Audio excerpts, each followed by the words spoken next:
नमस्कार, आप देख रहे हैं CWB हिंदी न्यूज।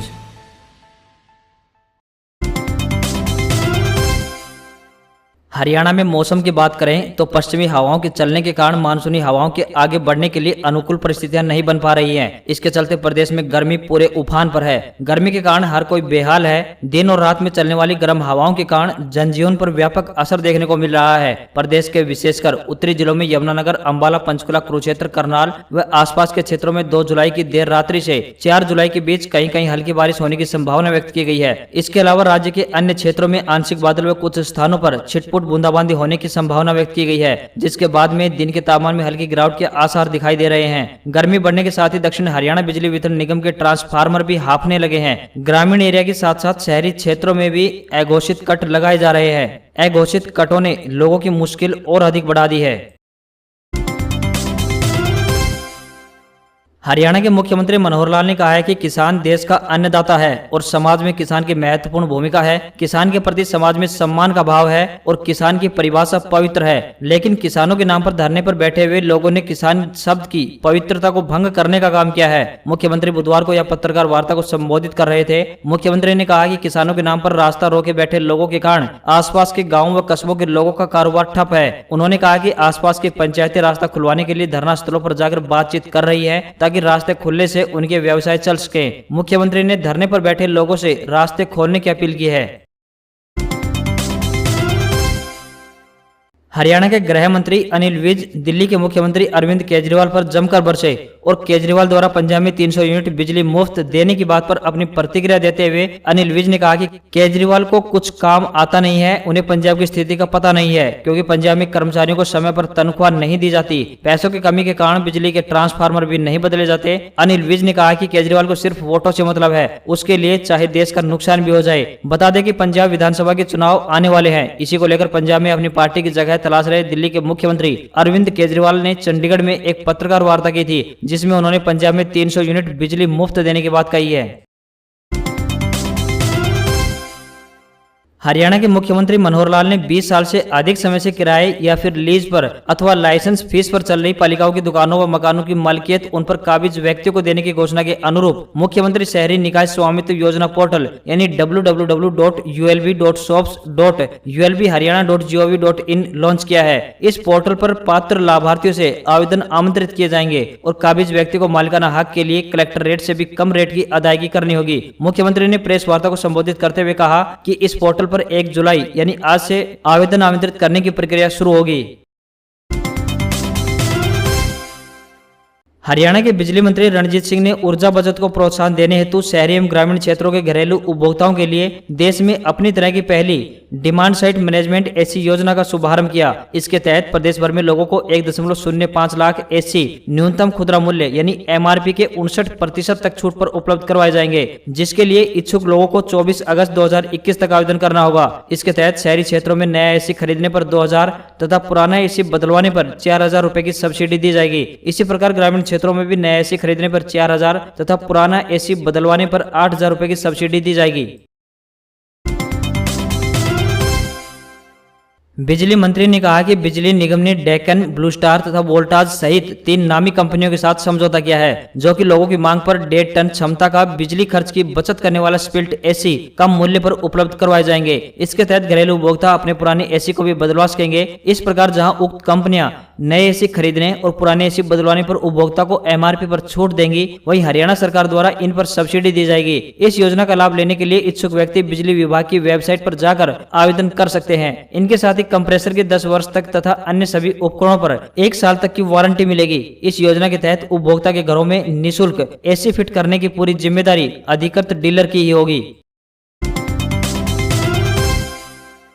रोडवेज बसों में सफर करने वाले यात्रियों के लिए खुशखबरी है। अनलॉक के बाद दूसरे प्रदेशों में बसों की आवाजाही बंद करने के कारण ठप चल रहे रूट अब धीरे धीरे खुलने लगे हैं। हरियाणा रोडवेज डिपो की ओर से दिल्ली, पंजाब, राजस्थान के बाद मंगलवार से हरिद्वार और यूपी के रूट सेवाएं बहाल कर दी गई हैं। डिपो ने इस समय प्लानिंग कर टाइम टेबल जारी कर दिया है। उत्तराखंड के हरिद्वार में जाने वाली बस सुबह 4:50 पर रोहतक से निकलेगी। वहीं अभी जम्मू और कटरा रूट पर अभी कोई फैसला नहीं हुआ है। वहीं जयपुर के लिए रोहतक डिपो से सुबह 6:10 पर तथा कोटा के लिए सुबह 8:40 पर बस सेवा शुरू कर दी गई है। कोचिंग के लिए जयपुर व कोटा जाने वाले छात्रों को अब बड़ी राहत मिलेगी। अब धीरे धीरे सभी बसें चलने की प्रक्रिया चल रही है। ऐसे में जाहिर सी बात है कि कोचिंग संस्थान भी खुलेंगे। आसपास के जिलों से करीब 5000 से अधिक छात्र व छात्राएं जयपुर व कोटा में कोचिंग ले रहे हैं। कोरोना संकट में एक बार फिर आम आदमी की जेब पर महंगाई ने अटैक किया है। पेट्रोल, डीजल और सरसों के तेल के बाद अब अमूल दूध कंपनी ने दाम बढ़ा दिए हैं। 1 जुलाई यानी आज से देश के सभी राज्यों में अमूल दूध 2 रुपए प्रति लीटर महंगा हो गया है। बढ़े हुए दाम आज यानी 1 जुलाई से लागू होंगे। अमूल दूध ने बुधवार 30 जून को दूध के दाम में 2 रुपए प्रति लीटर की बढ़ोतरी का ऐलान कर दिया है। वहीं दूसरी तरफ अगर आप आधा लीटर दूध लेते हैं तो आपको 1 रुपए ज्यादा देना होगा। अमूल शक्ति, अमूल गोल्ड, अमूल ताजा जैसे 1 लीटर वाले पैकेज पर 2 रुपए की वृद्धि की गई है। गोल्ड दूध की कीमत अब 60 रुपए प्रति लीटर, ताजा दूध 46 रुपए प्रति लीटर और गाय के दूध की कीमत 48 रुपए प्रति लीटर होगी। 18 महीने के बाद कीमत बढ़ाई गई है।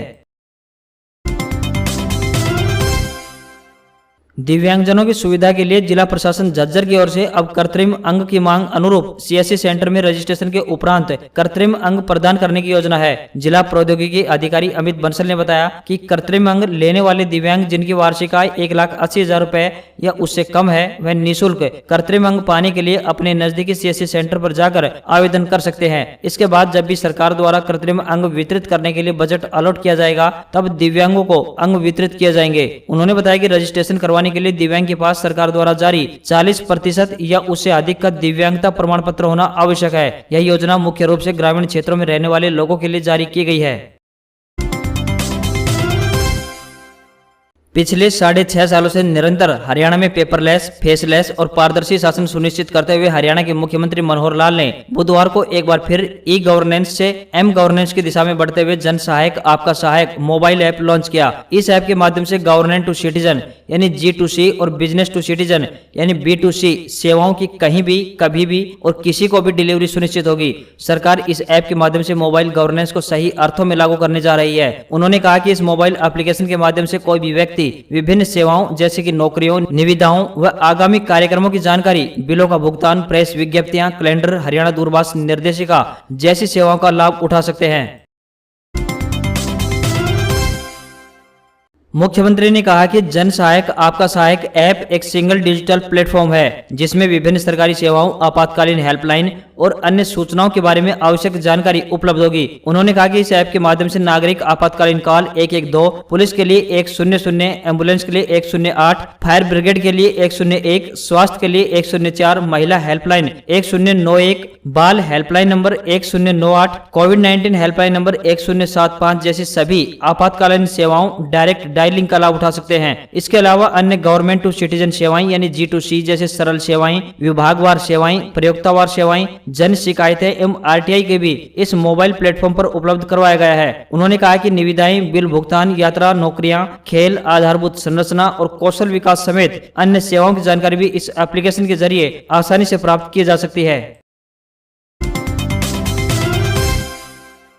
हरियाणा लोक सेवा आयोग पंचकुला ने HCS, XBR and other allied services प्रारंभिक परीक्षा की तिथि जारी कर दी है। आयोग द्वारा 12 सितंबर को परीक्षा करवाने का निर्णय लिया गया है। परीक्षा को 2 सत्रों में सुबह 10 बजे और दोपहर 12 बजे और दोपहर बाद 3 बजे से सायं 5 बजे तक आयोजित किया जाएगा। परीक्षा केंद्रों के स्थान और प्रवेश पत्र डाउनलोड करने के बारे में अधिक जानकारी आयोग की वेबसाइट hpsc.gov.in पर प्रदर्शित की जाएगी। कोरोना महामारी के चलते बंद पड़े सालासर धाम की कपाट आज फिर से खुल जाएंगे। इसके लिए जिला प्रशासन की बैठक के बाद फैसला ले लिया गया है। अब रोजाना सुबह 5 बजे से सायं 4 बजे तक भक्त दर्शन कर सकेंगे। बालाजी मंदिर में प्रवेश से पहले डोज लगाई हुई का सर्टिफिकेट मोबाइल या फिर कागज में दिखाना होगा। जिन लोगों को ये टीका नहीं लगा है वे लोग RT-PCR या रैपिड टेस्ट की नेगेटिव रिपोर्ट दिखा सकते हैं, तभी दर्शन के लिए प्रवेश मिल सकेगा। महामारी के दौर में सुप्रीम कोर्ट ने एक और बड़ा फैसला सुनाया है। कोर्ट ने बुधवार को कहा है कि कोरोना से मौत होने पर परिजन मुआवजे के हकदार हैं। सरकार उन्हें मुआवजा दे। मुआवजे की रकम कितनी होगी ये सरकार तय करे। कोर्ट ने नेशनल डिजास्टर मैनेजमेंट अथॉरिटी यानी NDMA पर तल्ख टिप्पणी करते हुए कहा है कि वह मुआवजा दिए जाने की गाइडलाइन तय करे। साथ ही सुप्रीम कोर्ट ने कहा है कि कोरोना से मौत होने पर डेथ सर्टिफिकेट जारी करने की व्यवस्था सरल हो, अधिकारी इसके लिए गाइडलाइन जारी करें।